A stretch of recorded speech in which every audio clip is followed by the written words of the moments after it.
Hello, good morning po sa inyo. Maayong maaga, maayong hapon, maayong gabi sa inyong tanan. Salamat po sa pagpapanood po sa video ko. At salamat po sa lahat at tumakilik at nanonood sa video ko, lalo na kay Ma'am Anggeng Pe. Thank you at saka sa team ni Ma'am Anggeng. Salamat po sa inyong lahat sa love at support sa video ko po. So, anong mayroon ako ngayon dito guys? Ito po yung hindi naman masyadong, napakaganda, pero gusto ko lang po ito ay isa itong tanim kaya na-appreciate ko po itong tanim na 'to at saka nagagandahan po kasi ako kahit ganito lang po yung klase ng tanim na ito. Ito po yung tinatawag ko guys na parang normal na gabi-gabi lang, tapos nakikita niyo kasi ang dahon nito ay parang heart shape at nakikita niyo may mga lines and between the leaves, nakikita nyo ba?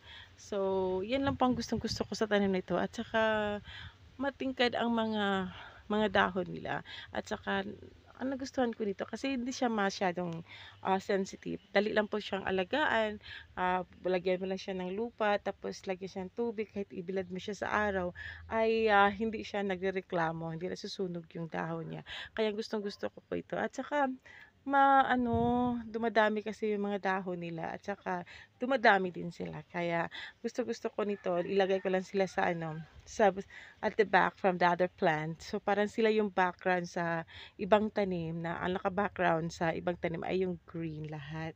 So, kaya gusto-gusto ko po itong tanim na ito.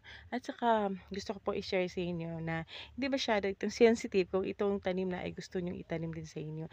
Kaya lang minsan, pag hindi ito nalagaan, dumadami at dadami sila kaya kailangan po itong, bigyan din pansin at alagaan at i-trim mo minsan. Kunin yung mga dry leaves at kunin mo yung mga ibang hindi na puwede kasi minsan at humahaba din ito. Anong tawag do'n? They grow taller, parang gano'n at saka kailangan din itong, alagaan ng pagtuunan ng pansin po guys. So ito po yung, halaman na gusto ko i-share sa at, gusto ko po yung, dahon nila at, I hope na mayroon din kayong ganito sa bahay. Ang maganda kasi itong gawing background sa lahat ng mga tanim niyo, lalo na sa mga tanim na namumulaklak po. So, enjoy watching guys and I hope, nakapaghatid po ko sa inyo ng saya sa pamamagitan na po ng pag-share sa inyo kung anong mayroon ako sa garden ko. And thank you very much Ma'am Gang at sa lahat ng mga suporta at sa lahat na nanonood sa video ko, Angging Victims, salamat po sa inyo lahat.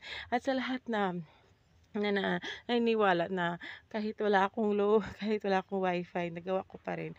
At sa pasensya na po na hindi ako nakakarating sa mga premiere ninyo kasi, nag-aano lang po ako sa wifi. Hindi ko alam kung kailan pero subukan kong magkaroon din para din ako makapag-ano sa inyo.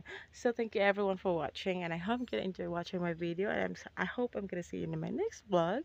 And please do subscribe to those who are not subscribed yet and please leave a comment and share if you want to and I really appreciate everyone who watched my video. Thank you all of you and I hope I'm gonna see you again in my next vlog and I hope you enjoy watching my plants. So these are all plants that I have in my garden, on my many gardens I want to share with you. It's just a very simple plant guys pero kung alagaan mo sila, if you have the heart to take care of them all the time and you have the time na minsan kausapin mo sila kasi may mga buhay din sila. So, they have lives. So, naintindihan siguro nila because kung gusto mo talagang magtanim, nasa puso yan eh. Kaya, naintindihan. So, thank you everyone for watching and I hope we're gonna see you on the next vlog and happy morning and have a great day as always.